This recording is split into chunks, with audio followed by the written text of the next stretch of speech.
हरे कृष्ण। तो आज हम देखेंगे कि जब कैसे डर को भगाता है या डर को हटाता है हमारे जीवन में से। हम डर पे काबू कैसे कर सकते हैं जप के माध्यम से। तो जैसे हम लोग इस जीवन में जी रहे हैं तो बहुत सारी चीजें होती रहती है हमारे आसपास। बट हमें एक बहुत सारी एक चीज होती है कि एक सबसे निश्चित चीज जो होती है मृत्यु, उसके बारे में हम कभी कभी सोचते ही नहीं है। वो हमेशा बहुत सारे हम प्लान बनाते रहते हैं, हमारे करियर बिल्ड, हमारे फैमिली बढ़ाते रहते हैं, सब कुछ चलता रहता है, बट हम एक मृत्यु उसको नजरअंदाज करते रहते हैं हमेशा। और जैसे ही शास्त्रों में हमें बताया गया है कि हमें मृत्यु के परे जाना है, बट उसके बारे में हम कभी सोचते नहीं है। मृत्यु के परे जाने के लिए जो चाहिए वो करते नहीं है। तो मृत्यु तो आना ही है, बट उसके आगे कैसे जाना है ये हम कभी सोचते नहीं, जब तक वो हमें कुछ ऐसी चीज नहीं हो जाती कि उसमें हमें उसका अनुभव नहीं होता, तब तक हम उसको सीरियसली नहीं लेते। तो कुछ लोगों को वो होता है कि उनके फैमिली में अगर डेथ हो जाती किसी के, तो उनको वो ख्याल आने स्टार्ट होते हो जाते। उसको बोलते हैं स्मशान वैराग्य, मतलब वो स्मशान तक ही सीमित रहता है, उसके बाद वो अपनी लाइफ फिर से जीने लग जाते हैं। तो वो ऐसे होता है कि कोई आप रास्ते से चल रहे, कोई रास्ते से चल रहा है और पीछे से ट्रक आ रहा है, और उनके उनको हमने बता दिया कि अरे बाजू हटो, ट्रक आ रहा है पीछे से। फिर भी वो नहीं, वो बोलते ठीक है हाँ मुझे पता है, बट वो कंटिन्यू करते हैं, उसी रोड पे कंटिन्यू करते हैं। ठीक है। तो वो इस तरह से होता है, जब मतलब हम कुछ एक्शन नहीं लेंगे तो वो एक तरह से मूर्ख बना होता है ना। तो वैसे ही हमें लाइफ, अपना जीवन जो है, ये जो प्रकृति हर वक्त हमें, हर समय हमें ये एक मृत्यु का एक रिमाइंडर देती रहती है। और जब हम वो उसको रिमाइंडर को सीरियसली लेंगे तभी हमारा जो जीवन है उसमें हम कुछ उसके ऊपर काम कर सकते हैं। तो इस तरह से हमें ये समझना चाहिए कि एक सत्य है, उससे हम उसके दूर नहीं भाग सकते, उसके साथ ही हमें हमेशा जीना पड़ता है।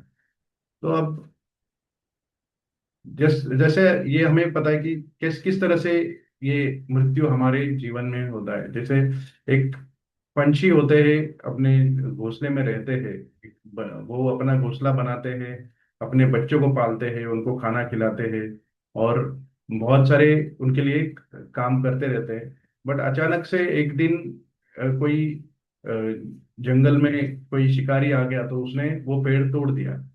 और वो पेड़ तोड़ने के बाद, वो पेड़ गिरने के बाद उनका घोंसला भी गिर जाता है। तो उनके पास और कोई चॉइस नहीं होता है, और कोई उनका कोई ऑप्शन नहीं होता है, वो किसी और पेड़ पे चले जाते हैं।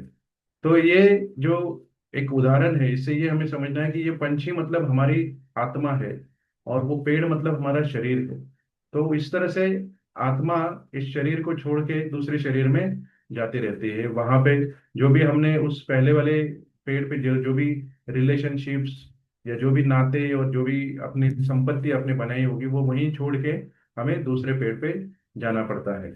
तो अब हमें ये सवाल आएगा कि अगर ये बॉडी जाने वाली है, ये जो पेड़ है वो कटने ही वाला है, तो हम उससे उस डर के परे कैसे जाए। तो उसके लिए एक कॉलेज स्टूडेंट ने भी ऐसे ही एक सवाल पूछा था एक आध्यात्मिक गुरु से, कि वो तो रोने लग गया था, बोला कि सर मैं बहुत मुझे डर लग रहा है, क्योंकि मेरे माता पिता जिनसे मैं बहुत प्रेम करता हूँ वो कभी ना कभी उनका वो मर जाएंगे। मेरे दादा दादी वो भी गुजर जाएंगे, और उनके जो जाने की वजह से मुझे बहुत डर लगता है कि मैं शांति से नहीं रह पाऊंगा। तो उसको उनको ये समझना चाहिए कि ये तो मतलब सत्य ही है, और उसको हम टाल नहीं सकते। और इसीलिए भगवत गीता में आत्मा के बारे में बहुत डिटेल में बताया गया है कि आत्मा क्या है, और वो उसका काम करने का तरीका कैसे होता है, वो कैसे अपने आप को एक शरीर से दूसरे शरीर में लेके जाते हैं। तो ये अगर जब हम जानते हैं एज एक भक्त के स्वरूप में, अगर आप सबने भगवत गीता पढ़ी होगी, तो उसमें आपको पता है कि हम अगर एक भक्त के रूप में उसको समझ लेंगे, तो हम उस डर के परे जा सकते हैं। और वो जो जो भी हमारे मृत्यु है उसको हम एडवांस में उसका प्रिपरेशन कर सकते हैं। एडवांस में मतलब बहुत पहले ही उसको हम तैयारी कर सकते हैं। वो पेड़ कटने से पहले ही हम दूसरे पेड़ पे जाने की तैयारी कर सकते हैं, या एक परमानेंट जगह पे जाने की तैयारी कर सकते हैं कि वो पेड़ कभी कटेगा ही नहीं। ऐसा भी होता है। तो यही सच्ची बुद्धिमत्ता है, रियल इंटेलिजेंस। ये होते है आध्यात्मिक तैयारी करना। तो ये भौतिक जीवन में तो चलता ही रहेगा, ये जन्म मृत्यु जरा व्याधि ये तो चलते ही रहते हैं भौतिक जीवन में। बट ये इसके ऊपर जाना है, उसके परे जाना है, तो हमें कुछ आध्यात्मिक चीजें करनी पड़ती है। और वो हमारा जो नाता होता है भगवान के साथ जोड़ने के बाद ही हम उसके परे जा सकते हैं। तो अब ये कैसे होता है, ये कैसे पॉसिबल है कि कैसे हम फियरलेस, या डर को कैसे हम पीछे छोड़े। तो श्रीमद् भागवत में ये श्लोक आता है, आपन्न संस्कृति घोराम यन्नाम विवश गृणन् तत् ततः सद्यो विमुच्येत यद यद बिभेति स्वयं भवन। यद बिभेति, बिभेति मतलब डर। डर को डराने वाले हैं भगवान। डर स्वतः भगवान से ही डरते हैं। तो अगर डर कोई एक व्यक्ति होगा तो वो भगवान से डरते हैं, इसलिए इस तरह से यद यद विभेति स्वयं भयम। अब जब हमें पता लग गया कि हमारा ये टेम्पररी, एक थोड़ी देर के लिए हमें इस जगत में रहना है, तो ये भागवत में ये इस तरह से इस हरि नाम का महत्व बताया गया है कि यन नाम, नाम मतलब हरि नाम, उनका नाम। और हमें विवश गृणन मतलब आप कॉन्शियसली लो या अनकॉन्शियसली लो, उसका हमें लाभ होना ही है। ये सबसे इंपॉर्टेंट है, विवश गृणन मतलब आप विवश होके ही लेंगे तो भी उसका लाभ होगा ही होगा। तो ये सबसे इम्पोर्टेंट है। और जब वो अ, नाम हम लेते हैं, उस नाम का शरण शरण लेते हैं, तब यद विभेति स्वयं भयम, तो जो भी डर है वो भगवान से डर जाते हैं, क्योंकि नाम में ही भगवान कृष्ण का नाम और कृष्ण में कोई अंतर नहीं है। और इसलिए वो उनसे डर जाते हैं। और ये हम अगर इसके ऊपर हम श्रद्धा रखते हैं तो हम डर के परे जा सकते हैं। और इसी तरह से हम इस शरीर जो होता है, आज अगर वो शरीर स्वस्थ है, बट कल हम वो स्वस्थ नहीं रह सकते। तो इस तरह से हम एक मजबूरी में ये शरीर छोड़ना भी पड़ेगा। तो इसी तरह से हम अगर नाम की शरण लेते हैं तो हमें उस इस जगत में से हम परे जा सकते हैं, जो परमानेंट शेल्टर है हमारा, परमानेंट गोलोक वृंदावन धाम जहाँ पे हम बोलते हैं, वहां पे हम जा सकते हैं। और इसी तरह से हम अपना जो मनुष्य जीवन है उसको सफल बना सकते हैं। तो आज का फॉर्मूला है फ्लाई। तो हमने देखा कि जैसे डर होता है, हम उसको, जो मृत्यु को हम नजरअंदाज कर देते हैं, जो फियर ऑफ डेथ जो होता है वो कभी कभी हम नजरअंदाज कर देते हैं। जैसे ट्रक का उदाहरण हमने देखा कि ट्रक पीछे से आ रहा है और हमें किसी ने बताया, तो फिर भी हम उसको इग्नोर कर देते हैं।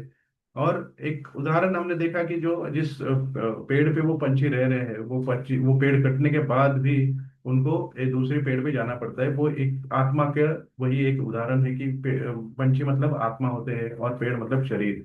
और कोई भी बुद्धिमान व्यक्ति होता है, वो अपने उस समय से आने से पहले ही उसके बारे में काम करना शुरू कर देता है। ऐसा नहीं कि एक उम्र होने के बाद, अभी मेरे तो कम उम्र है, मैं 30-40 साल का हूँ, अभी तो मुझे बहुत काम करना है, मुझे हरि नाम लेने की जरूरत नहीं है, मुझे थोड़ा 70 60 70 साल का हो जाऊंगा, मैं रिटायर हो जाऊंगा तब मैं नाम नाम लूंगा। बट 60 70 साल का होने के बाद हमारे हाथ पैर नहीं चलते हैं, हमारे मुंह नहीं चलेगा अच्छे से, हम कुछ भक्ति नहीं कर पाएंगे।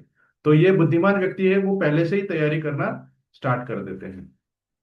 तो इसके लिए fly F is face the reality of death. जो बुद्धिमान व्यक्ति को समझ में आता है कि ये जो सत्य क्या है, मृत्यु का सत्य क्या है, और उसको एक प्रामाणिकता से स्वीकार करते हैं, उससे डरते नहीं है। वो उनको समझ में आता है कि हमारा ये शरीर ये हमेशा परमानेंट नहीं रहने वाला, ये उनको पता है। और L leave the illusion of temporary shelter. तो ये टेम्पररी शेल्टर मतलब ये टेम्पररी जगह है हमारा, जो हमारा घर, हमारे जो भी उपाधियां होती है, ये हमारे जो भी कंफर्टेबल लाइफ हम जी रहे हैं, तो ये परमानेंट नहीं है, ये कुछ समय के लिए होता है। और उसके लिए, उसके परे जाने के लिए हमें यील्ड टू होली नेम, मतलब हमारे भगवान कृष्ण का नाम का शरण लेना होगा, जिससे डर खुद डरता है। तो इस तरह से ये आज का एक्रोनियम है। जब हम इसी तरह से, इसी भाव से अगर हम डेली जप करते हैं, और ये हमें एक श्रद्धा रखनी चाहिए कि एक दिन हमें ये बॉडी से, एक शरीर से परे लेके जाने के लिए ये नाम ही हमारा एक सहारा है। तो अभी हमारे पास हमारी जिह्वा चल रही है, हमारे पास एक शरीर है, हमें एक साधन दिया है भक्ति करने का, तो हमें उसका उपयोग करना चाहिए। तो आज इसी इसको याद रखते हुए कि कृष्णा, डर ही भगवान कृष्ण से डरता है, डर ही डर स्वयं कृष्णा से डरते हैं, इस तरह से इस भाव में आज हम जप करेंगे। तो आप सबसे अनुरोध है कि अनम्यूट करके जप शुरू कर सकते हैं। हरे कृष्ण। जय